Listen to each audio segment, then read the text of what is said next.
17. Sebentar kita akan buka ke Matius 14. Penting sekali, ada rahasia yang kita ingin lihat di kebenaran firman Allah ini. Sama-sama semua, 1, 2, 3. Karena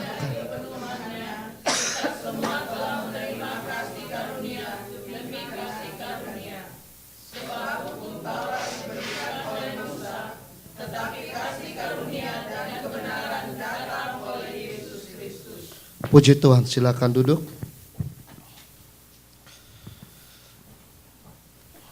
Saudara, izinkan saya ingin mengutip kesaksian orang lain. Ya, sebuah gereja yang sementara berkembang di Asia. Sebentar saya ingin minta ditayangkan. Gereja ini di Singapura. Gereja yang memfokuskan Yesus Kristus. Gereja yang memfokuskan tentang kasih karunia. Gereja ini, saudaraku, berkembang tidak melalui penginjilan di jalan. Saya bukan bilang bahwa kita akan seperti gereja ini, tidak. Tidak demikian. Tetapi kita lihat bagaimana ketika kita meninggikan Yesus, dampak yang ajaib itu kita akan alami. Sedangkan saudaraku, kita ketahui banyak khotbah yang menuduh tentang segala kelakuan kita, itu pun ada kemuliaannya. Apalagi kalau khotbah itu tentang kasih Allah yang besar. Amin. Saya ingin saudara minta 1, 2, 3 menit. Gereja ini gereja New Creation Church. Ya. Moga-moga bisa ditampilkan. Gereja yang mulai dari mimbar, saudaraku, ya bisa.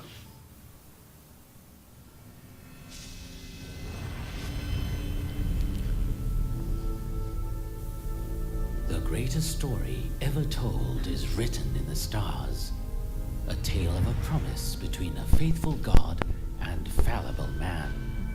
To his friend Abraham, Jehovah pledged, as the stars filled the heavens, so would his descendants be, one of which, the promised seed, the bright and morning star, is he. Born to the world, a child, bestowed from heaven, a son, majestic king, suffering servant, the Savior, the mighty one. And through the passages of time, kings searched for that one to eliminate him. But like the wise men of the east who followed the star, we have come to worship him.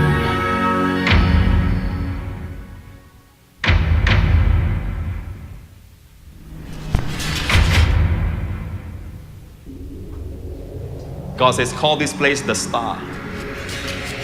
Hey church, we are here! Finally! Here!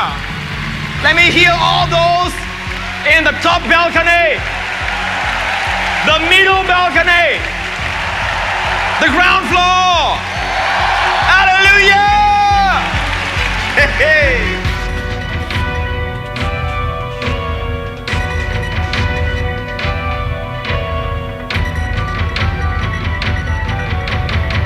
Look at the goodness of God. Look at the goodness of your God.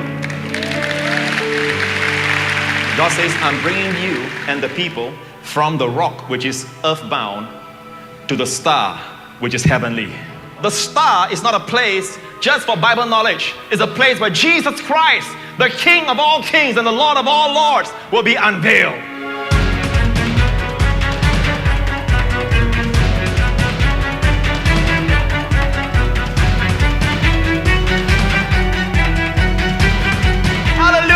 praise, church.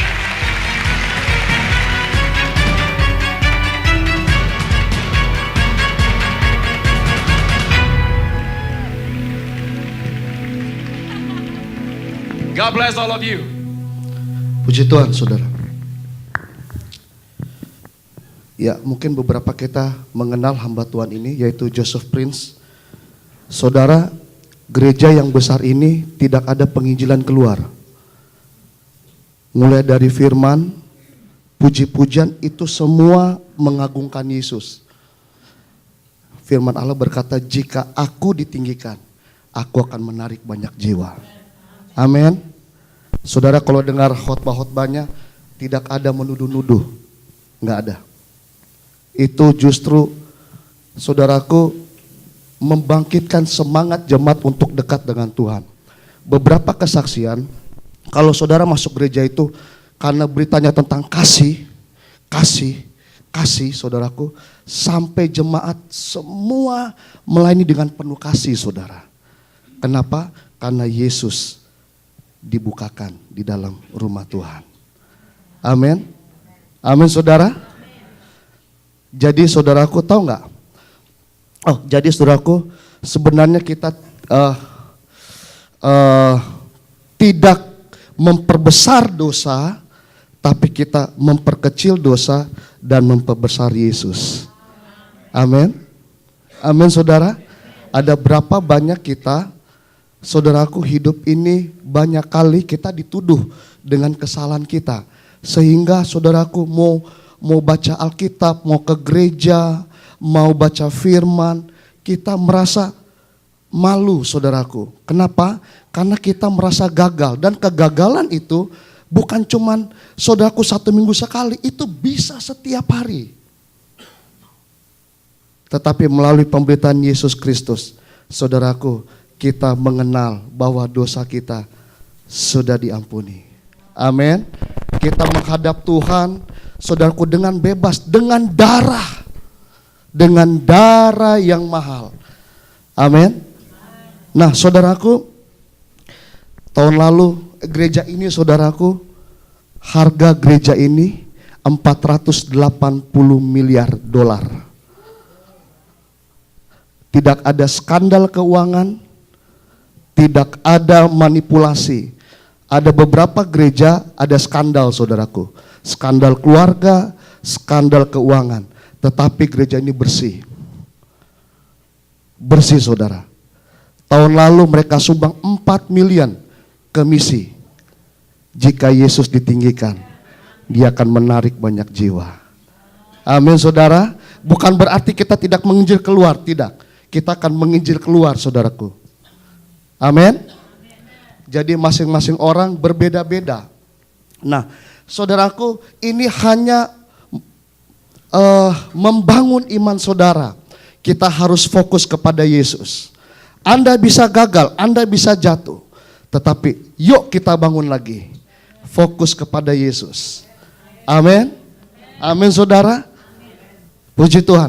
Nah, saudaraku, mari kita lihat kebenaran firman Allah. Sebab hukum Taurat diberikan oleh Musa.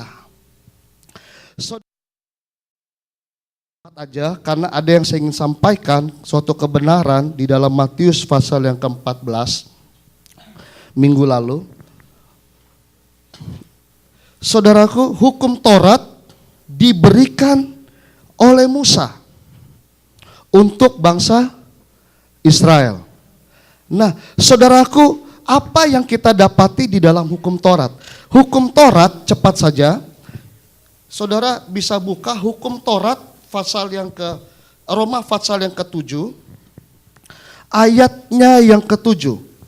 Saya ingin bacakan parsial, tetapi ayat ini cukup jelas, tidak perlu ditafsir. Jika demikian, apakah yang hendak kita katakan? Apakah hukum Taurat itu dosa? Sekali-kali tidak. Hukum Taurat itu kudus. Kudus hukum Taurat, saudaraku.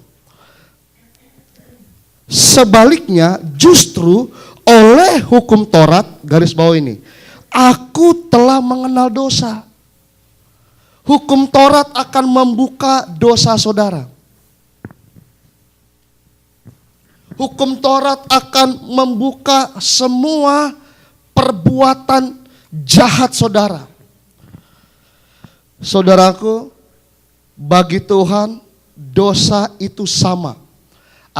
Saya pernah mendengar, saya juga pernah ikut-ikut juga saudaraku, secara jujur. Kalau orang tua dulu, saya ingat waktu masih kecil. Ini waktu masih kecil saudara. Satu waktu mama didatengin tamu saudara. Mama bilang, Sam, kalau ada tante ini, bilang mama gak ada. Padahal mama ada di dalam. Tiba-tiba saudaraku tante datang. Tante nanya, Sam, mama ada gak? Saya bilang, oh gak ada tante. Mama lagi keluar. Saya berbohong saudaraku. Saudaraku, kita menganggap dosa ini kecil.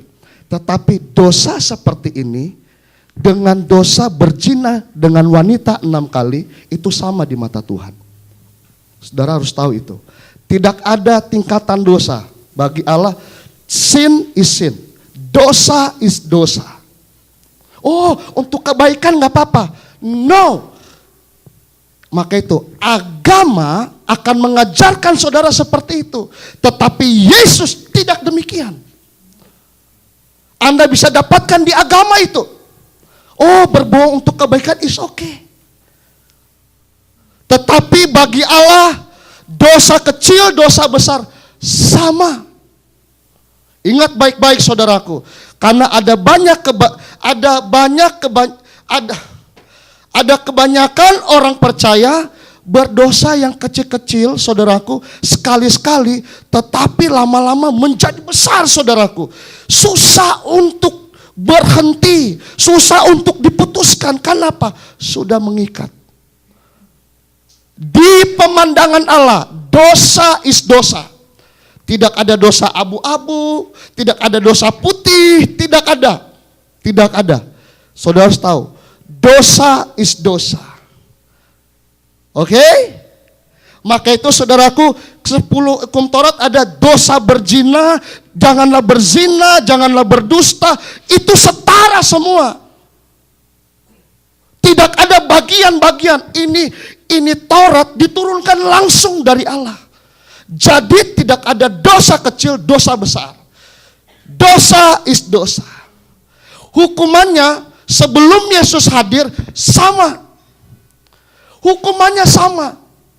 Saudara berpikir kalau dosa seperti tadi ilustrasi, oh cuman disentil aja, kamu jangan ini ya.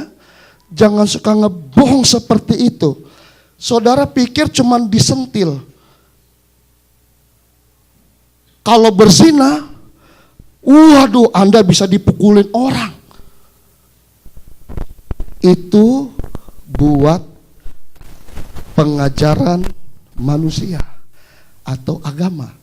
Tetapi saudaraku, bohong kecil, bohong besar, zina dengan wanita 6 kali, 7 kali, 10 kali, sama di hadapan Allah. Oke? Jadi saudara, oleh sebab itu tidak ada di antara kita yang bisa menghakimi orang lain. Karena apa? Karena saudara pun berbuat salah. Maka itu Alkitab berkata jangan menghakimi orang lain. Kenapa kita sering menghakimi orang lain? Karena kita buat, saudaraku, doktrin sendiri, pengajaran sendiri. Oh, kalau ini sih dosa kecil gak apa-apa. Dosa is dosa. Jadi dosa akan membuka, hukum Taurat akan membuka dosa saudara. Oke, ini hukum Taurat. Apalagi saudaraku, coba kita lihat Roma. Kita buka 2 ayat saja. Roma 3 ayat 20.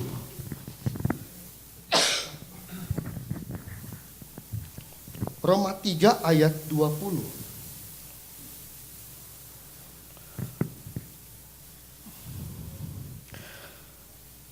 Sebab tidak seorang pun yang dapat dibenarkan di hadapan Allah oleh karena mereka apa di situ?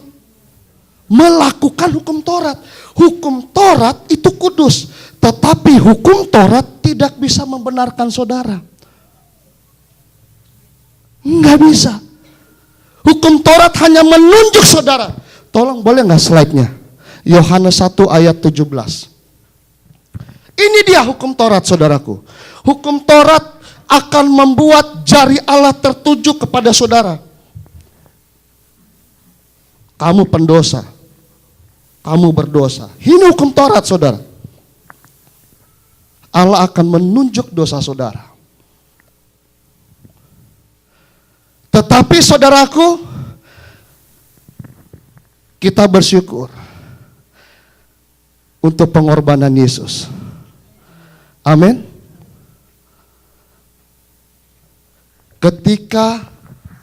Saudara, ketika kita berdosa, orang lain menuntut untuk kita dihukum. Kan apa, saudaraku? Kalau pasti kita harus, kalau saudara berbuat dosa, berbuat salah, saudara dihukum. Benar nggak? Oke, setuju? Setuju, saudaraku? Nah, saudara harus dihukum. Nah, hukuman atas dosa apa? Roma 6 ayat 23. Roma 6 ayat 23. Sebentar saja. Roma 6 ayat 23. Sebab upah dosa ialah maut, tetapi karunia Allah ialah hidup yang kekal dalam Kristus Yesus Tuhan kita. Setiap orang berbuat dosa, konsekuensinya, akibatnya, saudaraku harus dibawa penghukuman. Amin. Amin. Ya, saudaraku. Nah, oleh sebab itu, saudaraku, ketika Yesus mati di kayu salib, saudaraku, pandangan kita bahwa dia menghapuskan dosa. Itu benar. Tetapi ingat, dia dihukum, dia terima hukuman. Hukuman dosa saya, hukuman dosa saudara.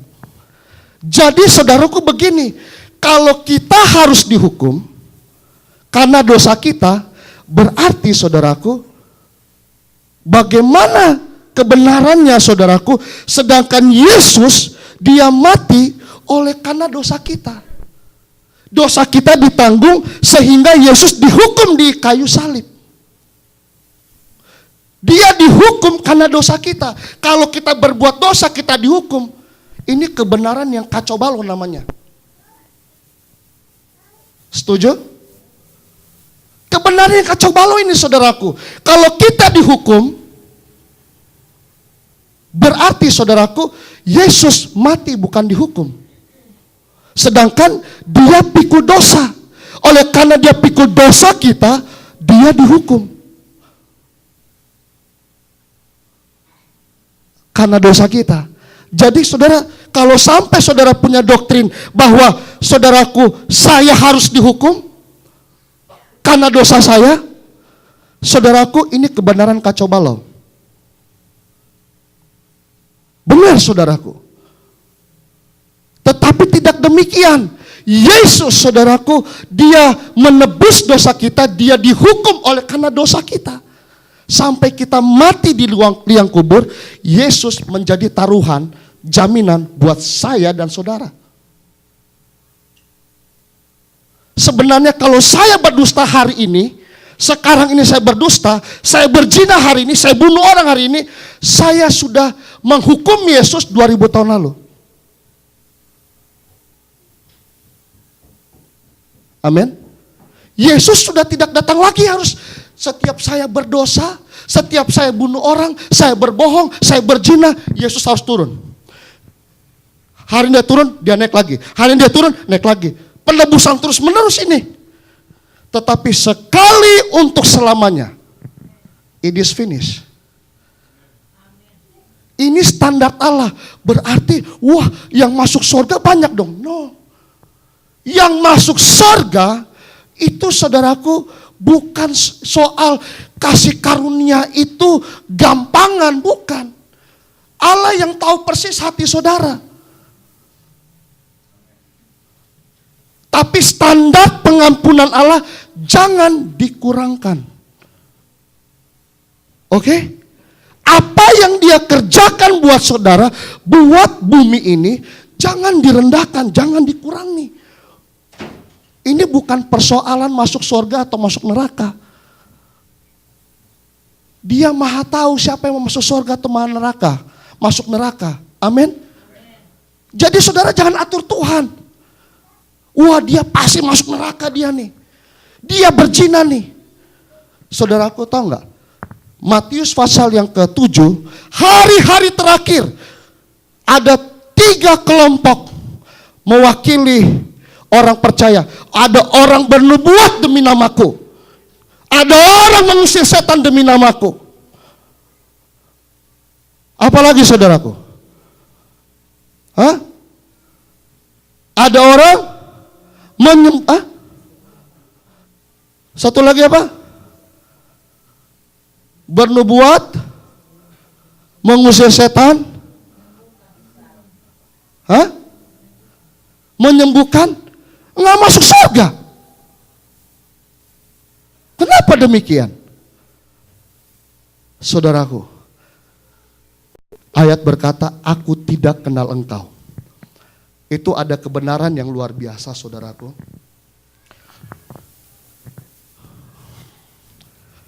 Begini, saudaraku, rupanya orang Yahudi diberikan satu rahasia yang begitu dalam.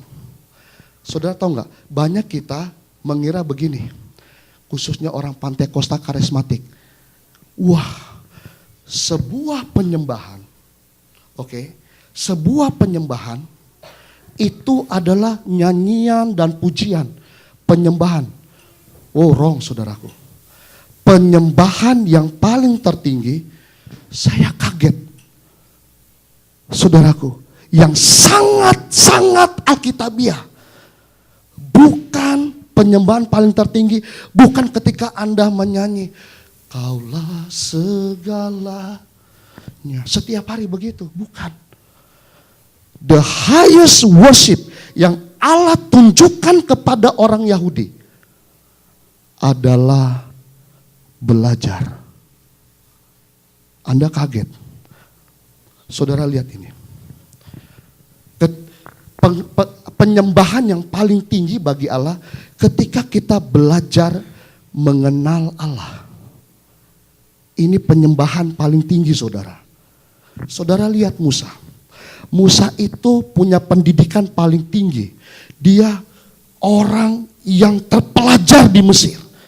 Allah pakai untuk membebaskan bangsa Israel. Oke? Dia punya pendidikan yang paling tinggi. Sehingga karena Allah pilih dia. Karena dia punya pendidikan paling tinggi, Allah pakai dia untuk membebaskan bangsa Israel. Dan saudaraku, Musa itu benar-benar mengenal Allah. Saudara bayangkan, kitab Kejadian nih, sampai selesai kitab Kejadian, Musa belum lahir, men. Musa lahir nanti di kitab Keluaran. Dari mana dia tahu tentang, saya paham tentang Roh Kudus, saya paham saudara. Saya paham sekali. Allah bukakan kepada dia.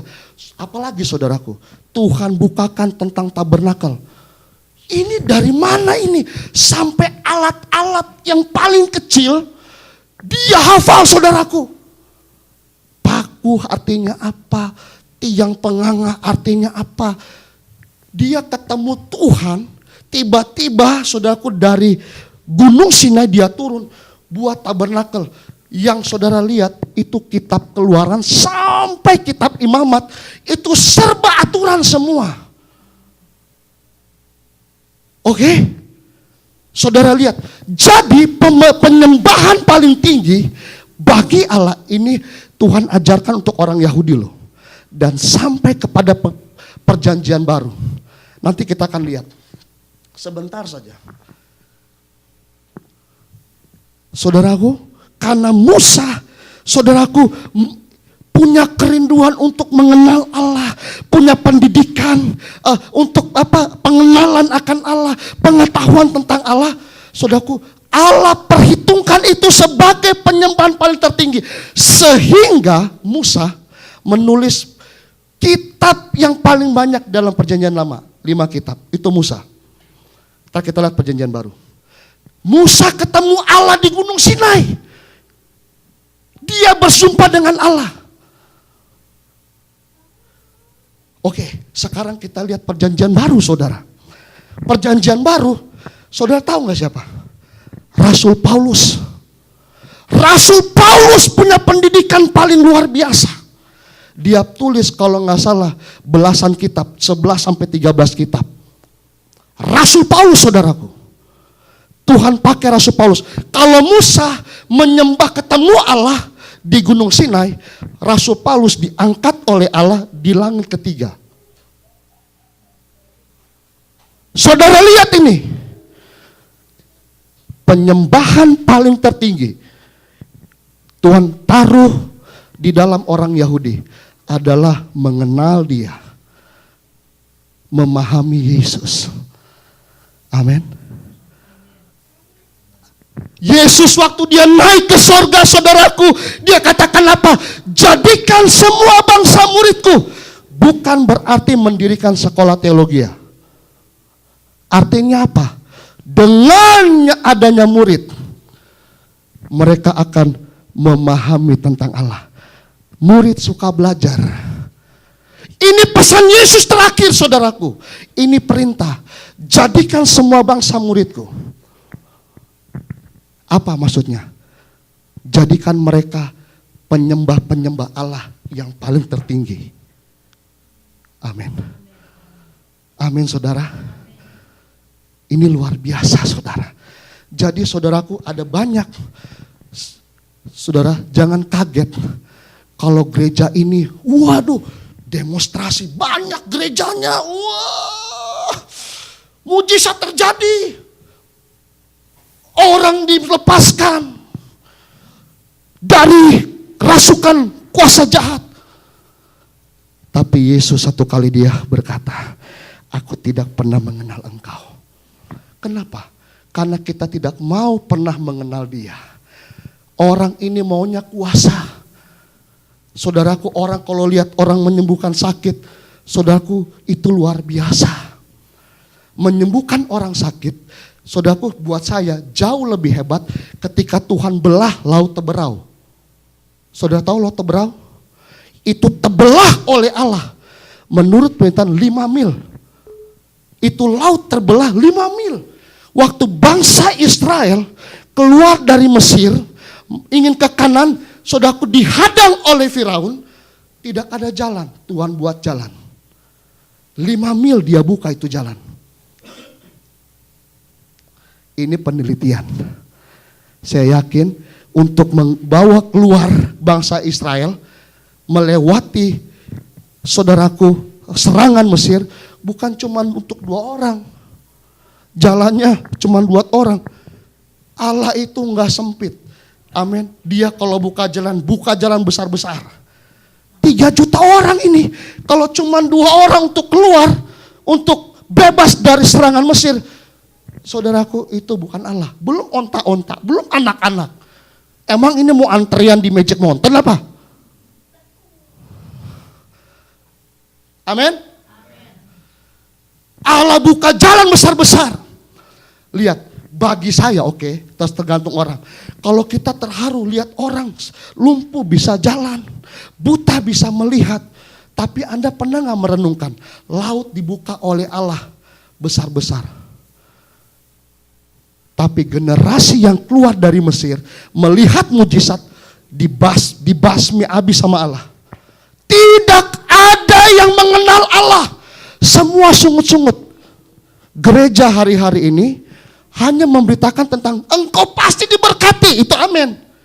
Tapi kurang pengajaran. Engkau pasti terima kuasa dan engkau akan diberkati luar biasa. Mujizat akan menyertai. Itu bagus. Itu seibarat saudara baru mau disuruh keluar di Laut Teberau.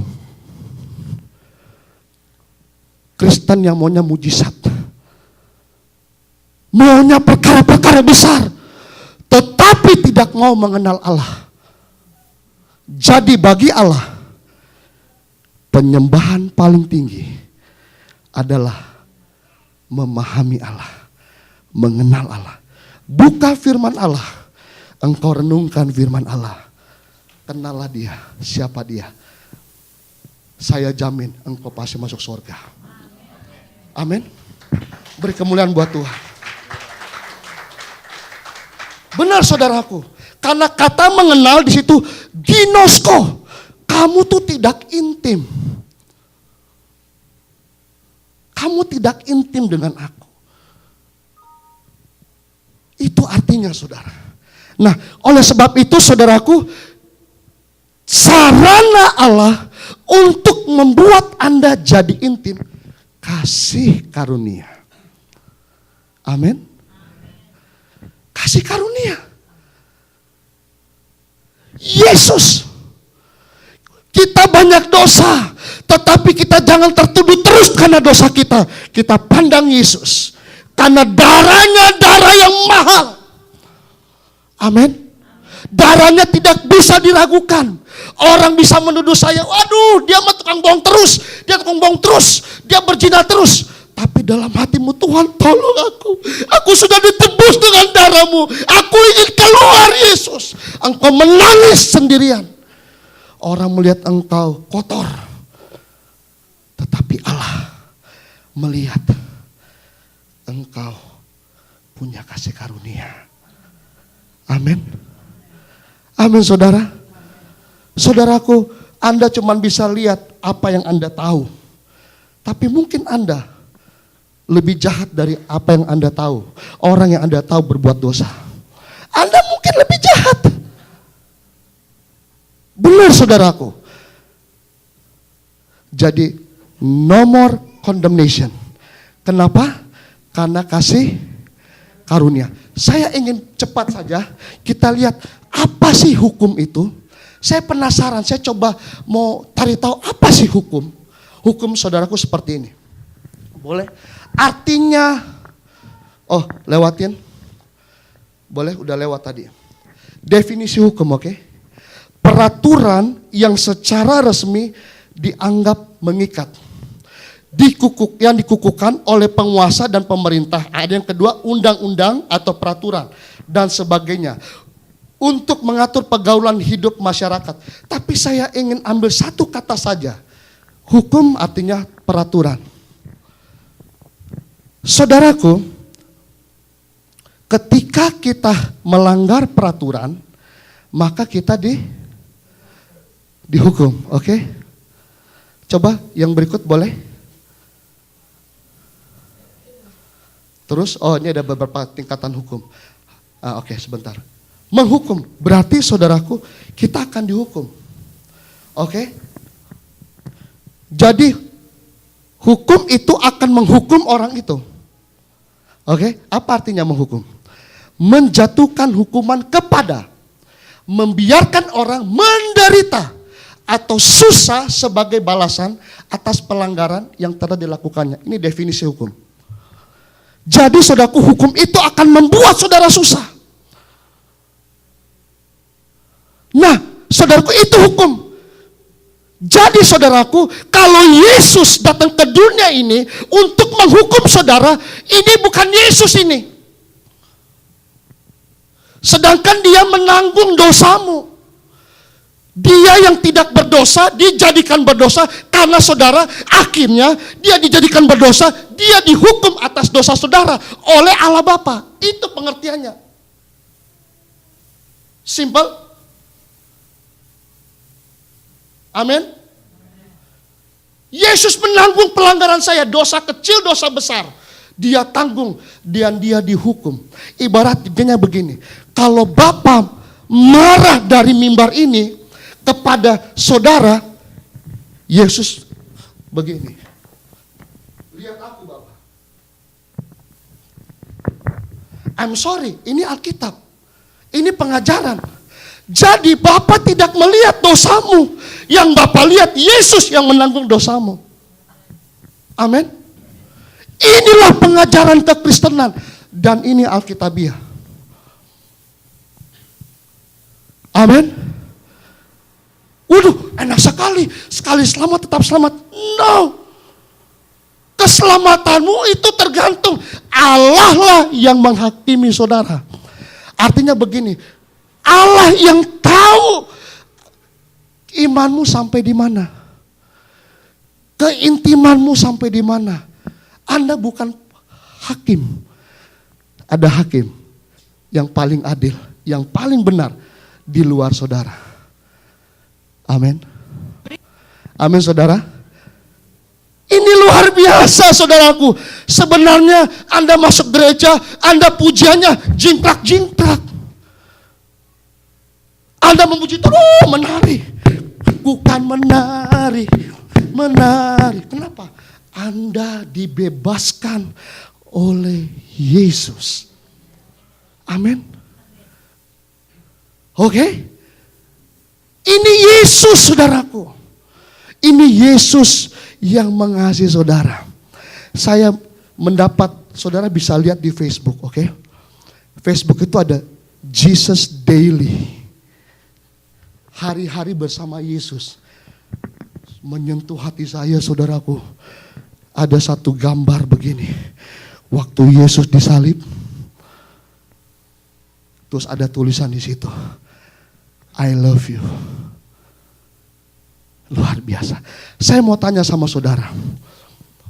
Saya mau tanya. Kalau yang Allah inginkan adalah dekat intim dengan dia, oke? Intim dengan Allah nih. Allah ingin supaya ayo anakku, intim dengan aku, dekat dengan aku. Sekarang saya mau tanya sama saudara. Menurut penelitian, orang yang intim, orang yang disayang, yang dikasih, diberikan kasih saudara. Tapi coba kalau saudara, lihat ya. Saudara punya anak, saudara tuduh terus dia. Kesalahannya dituduh. Anda pukul dia, Anda hukum dia. Saya orang yang seperti itu. Saya korban dari papa. I'm sorry, saya tidak malu-malu saudaraku.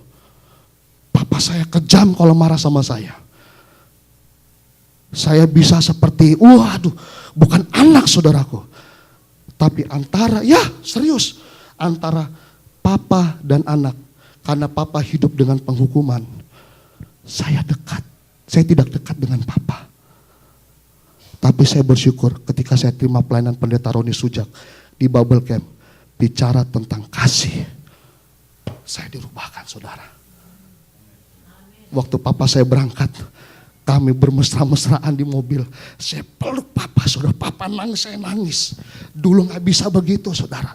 Kita bisa berantem, saudara. Kenapa? Papa pasang penghakiman sama saya. Papa hukum saya, papa pukul saya, papa tendang saya, dikejar saya, saudaraku. Saya gak bisa dekat sama papa. Kenapa? Papa saya jahat. Coba tapi kalau papa baik. Papa sayang saudara. Papa peluk saudara. Keintiman akan tercipta. Amin saudara. Begitu juga dalam keluarga. Coba kalau Anda terus hukum anak saudara. Kasih karunia itu indah saudaraku. Ketika Anda berbuat salah, bukan berarti Anda tidak, saudaraku, tidak bisa bilang tentang kesalahannya. Bisa, tetapi ada cara saudaraku. Contohnya, kalau dia berdusta, ini contoh saja. Anak saudara berdusta. Katakanlah, Sam, tahu gak kamu? Tuhan Yesus tuh sayang sama kamu. Tapi sebenarnya Tuhan Yesus lebih senang kamu berkata jujur. Tuhan Yesus gak suka anak-anak bohong. Tuhan Yesus mau kamu berubah. cara penyampaiannya, Anda sampaikan tentang Yesus, tapi kalau tiba-tiba Anda bilang, kamu salah, kamu bodoh, kamu agak, itu seperti kita dihakimi, saudara. Nah, berita kasih karunia tidak seperti itu. Tetapi saudaraku, walaupun kita salah, saudaraku, karena begini, hukum Taurat, hukum Taurat itu prinsip, itu prinsip, jadi prinsip. Tetapi, saudaraku, ini boleh mundur ke atas nggak? Jangan sampai saya salah ini, saya dapat, boleh ke atas lagi? Ya, artinya hukum Taurat, prinsip hukum Taurat tetap ada dalam iman Kristiani. Tetapi pelaksanaannya telah disempurnakan oleh Tuhan Yesus Kristus. Artinya begini, kalau dulu orang berzina dilempar batu, setelah Yesus mati nggak ada yang lempar batu orang berzina. Orang berzina dulu hukum Taurat dilempar batu, saudara. Tapi setelah kematian Yesus, itu Taurat. Amin. Tidak ada orang melempar-lempar batu di sini. Amin. Nah, saudaraku, oke, kita maju. Jadi saudaraku, saudara mulai angkat anak saudara, bagi kasih sama dia. Saya kaget, saudaraku. Saya kaget ketika kebenaran ini datang kepada saya. Suami istri sama. Ada banyak kali karena kita sudah sekian tahun bangun rumah tangga, saya pun sama.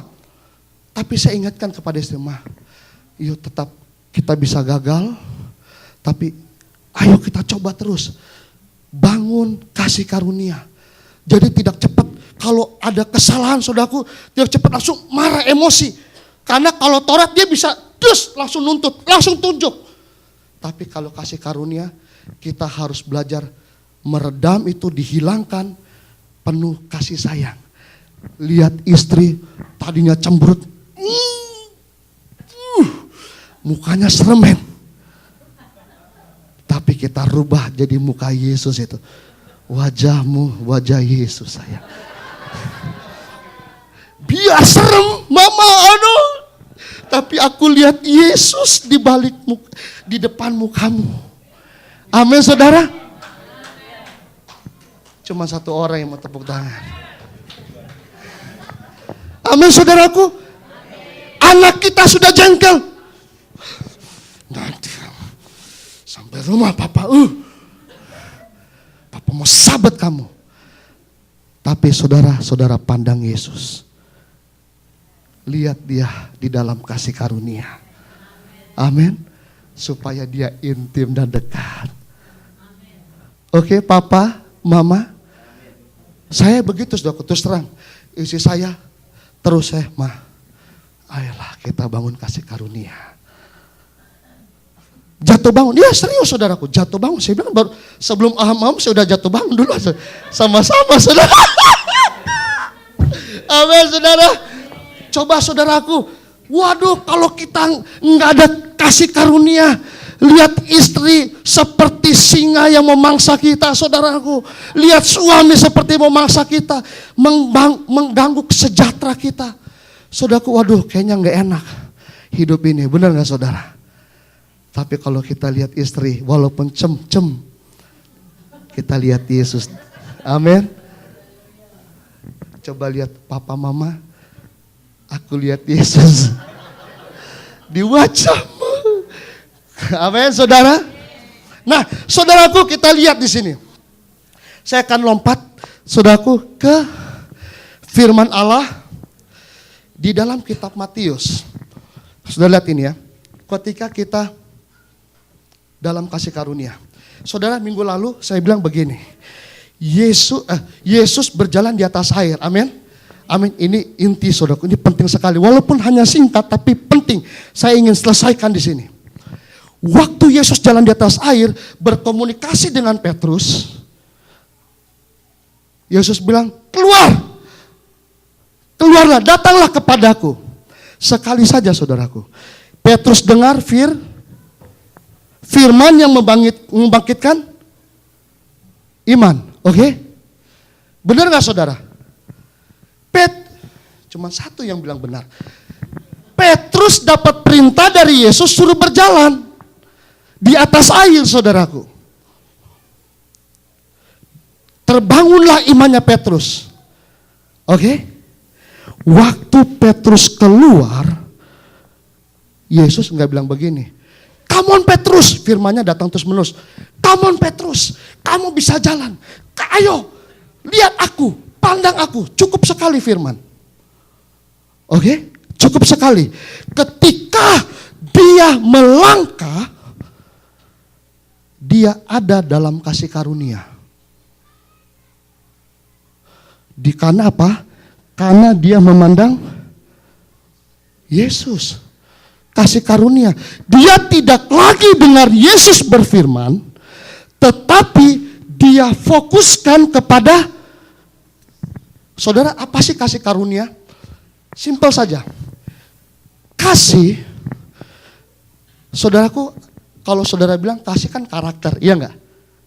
Oke, kasih itu karakter buat saudara kan? Tapi bagi Allah, kasih itu benar karakter. Itu hidupnya Allah itu kasih. Allah itu hidupnya kasih. Saudaraku, katakanlah karakter. Jadi begini saudaraku, kasih karunia adalah pemberian. Oke? Karena itu pemberian. Jadi begini saudaraku, Yesus adalah wujud dari kasih Allah. Allah berikan Yesus. Oke? Allah berikan Yesus buat gereja. Jadi ini pemberian. Maka itu Yesus adalah kasih karunia. Karunia pemberian, gift. Pemberian yang cuma-cuma. Sebelum Anda lahir, Yesus sudah diberikan. Amin. Dengan cuma-cuma Yesus diberikan buat saya dan saudara sebelum Anda lahir. Anda belum kenal Alkitab, Yesus sudah diberikan. Begitu maksudnya. Dengan cuma-cuma, oke? Sampai di sini. Nah, saudara lihat. Ketika Petrus disuruh keluar, dia mendapatkan gift. Nangkap apa saya? Dia diberikan kesempatan oleh Allah untuk melangkah keluar. Ini namanya kasih. Ini adalah pemberian. Pemberian cuma-cuma, saudaraku. Pemberian Allah untuk Petrus bisa berjalan di atas air. Amin. Hidup di dalam dunia ini banyak angin sakal, saudaraku. Anda perlu kasih karunia. Amin. Itu pertama, saudaraku. Petrus keluar dari air, saudaraku, dia dalam kasih karunia. Saudara tahu nggak? Anda nih sekarang hidup, sebentar saja. Saya singkirkan dulu kasih karunia, oke? Saudara sekarang hidup nih, ini bumi ini besar banget, men. Oke? Gede banget. Ini menceritakan tentang kemahakuasaan Allah. Oke? Allah itu maha kuasa. Saudara, ntar keluar dari keluar di gereja, Anda lihat ke atas. Wih, dahsyat Tuhannya. Dia memang maha kuasa, men. Anda hidup di dalam kemahakuasaannya. Tetapi ketika Anda berjalan dalam dunia ini, Anda perlu kasih karunia. Amin. Anda perlu berkat-berkatnya. Tetapi kita bukan fokus kepada berkat. Kita fokus kepada Yesus. Setuju? Iya, saudaraku. Fokus kepada Yesus. Banyak orang digiring untuk masuk kepada berkatnya. Berkatnya terus jadi fokus. Berkat, berkat, berkat. Yesusnya enggak, saudara. Nah, oleh sebab itu, saudaraku, ketika Anda keluar dari perahu, fokus kepada Yesus, Anda mendapatkan kasih karunia, dan saudaraku, Anda mendapatkan kekuatan supranatural. Ini supranatural, saudaraku. Hukum gravitasi, ketika saya lempar barang ini ke atas, dia akan jatuh. Ini hukum gravitasi, saudara. Ketika saya lompat, saya akan jatuh, saya nggak bisa terbang. Benar nggak? Kenapa? Karena ada hukum gravitasi. Sesuai dengan hukum alam yang Allah atur di dalam kemahakuasaannya, saudaraku, Petrus bisa jatuh dalam air. Oke? Tetapi lihat, saudaraku, kasih karunia itu lebih tinggi dari hukum gravitasi. Upah dosa harus dihukum. Dosa itu harus dihukum. Apa hukumannya? Maut. Tetapi saudaraku, ini persoalan yang paling besar dalam sejarah manusia dalam bumi ini. Tidak ada manusia yang bisa menyelamatkan dirinya sendiri. Tidak ada, apalagi untuk orang lain. Tidak ada satu manusia yang bisa menyelamatkan dirinya sendiri. Hanya Yesus yang bisa menyelamatkan manusia. That's it. Berita ini harus disampaikan kepada dunia. Karena di balik dari berita ini ada kebenaran yang besar sekali yang gereja perlu ketahui. Kita harus intim dengannya. Amin. Ini poinnya, saudaraku. Saudaraku, ketika hukum gravitasi menyatakan dia jatuh, Petrus nggak jatuh, saudara. Dia di atas hukum gravitasi. Hukum apa? Hukum kasih karunia. Kasih karunia itu jauh lebih besar. Ada berapa banyak kesaksian, bukan di New York aja, di California saya dengar, sudah ditangkap. Hukum kelegalan Amerika, Anda harus ditangkap, dipulangkan ke Indonesia. Tapi hukum kasih karunia, seorang anak Tuhan, pas di pesawat ini, sudah dibawa sama imigrasi, ada di New Jersey, saudaraku. Tapi dia ada di California, dia dapat kasih karunia di California. Sudah, saudaraku, dinyatakan pulang, dikejar-kejar imigrasi. Bayangkan ya orang. Dikejar-kejar imigrasi. Akhirnya, saudaraku, ketangkap juga sama imigrasi. Dibawa ke pesawat, sudah duduk di pesawat, ada orang datang. Pas keluar imigrasi, dia bawa lagi. Ini orang.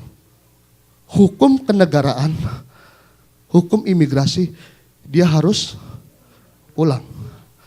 Tapi kasih karunia menarik dia. Kasih karunia harus lebih besar. Amin. Kasih karunia itu peraturan-peraturan yang dibuat oleh manusia. Ada hukum kenegaraan. Coba boleh lihat. Tadi. Hukum gravitasi, hukum lingkungan, hukum bisnis, hukum adat, hukum perdata, hukum pidana. Saudaraku. Tapi ada satu hukum yang jauh lebih besar. Hukum kasih. Amin. Amin. Anda bisa dihukum mati. Oleh peraturan, Anda bunuh orang 5 kali, Anda dihukum mati. Oke? Dihukum mati. Tapi saya mau tanya sama saudara, apakah kalau orang itu bertobat percaya Yesus, saudaraku, dia harus dihukum mati? Kalau sampai dihukum mati, Yesus harus minta maaf dengan perkataannya sama seorang yang mati di sebelah kiri. Karena dia tidak bisa lagi berbuat apa-apa, saudara. Hukum menyatakan dia harus mati. Dihukum mati, tapi Yesus katakan, hari ini juga engkau akan hidup bersama-samaku di Firdaus. Berarti hukum kasih karunia jauh lebih besar dari segala aturan. Amin. Anda hari-hari ini hidup di dalam hukum. Orang hukum saudara, orang tuduh saudara, menghancurkan rumah tanggamu, menghancurkan hidupmu, menghancurkan anak-anakmu. Dengarkan baik-baik. Ada kasih karunia buat saudara. Amin. Ada Yesus buat saudara. Orang yang menuduh, finishing, kita sudah mau selesai. Ini terakhir. Orang yang menuduh orang lain. Saudaraku, sama saja dia sementara menghukum orang itu. Dia taruh penghukuman sama orang itu. Oke? Dia taruh penghukuman sama orang itu. Tetapi saudaraku, ketika dia taruh penghukuman, maka itu Yesus marah sekali. Yesus tidak suka. Kalau kamu menghakimi orang lain, lihat ada balak di kepalamu. Oke? Kita tidak boleh menghakimi orang lain. Nggak boleh menghukum orang lain. Kita nggak boleh nunjuk-nunjuk, tuding-tuding orang lain. Tidak boleh saudaraku. Nggak ada yang suka dikorek masalahnya. Mau ada sini suka? Saya korek masalah saudara. Kamu tuh begini. Ada? Sekali dua kali Anda kuat, tapi kalau terus-terusan,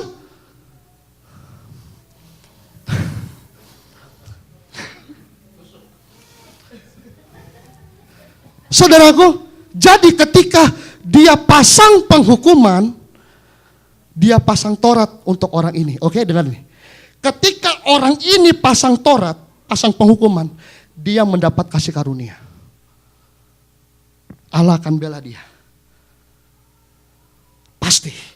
Kalau orang ini percaya kepada Yesus, dia tidak balas kejahatan dengan kejahatan, tapi dia balas kejahatan dengan genaplah firman Allah. Kasih. Firman Allah berkata, iman, pengharapan, dan kasih. Yang paling besar adalah kasih. Anda bisa berbahasa roh, Anda bisa bernubuat, Anda bisa mengusir setan, menyembuhkan orang sakit. Tetapi bagi Allah tidak ada kasih seperti gong. Artinya apa? Anda tidak ada kasih karunia. Segala kemuliaan kita kembalikan kepada Yesus.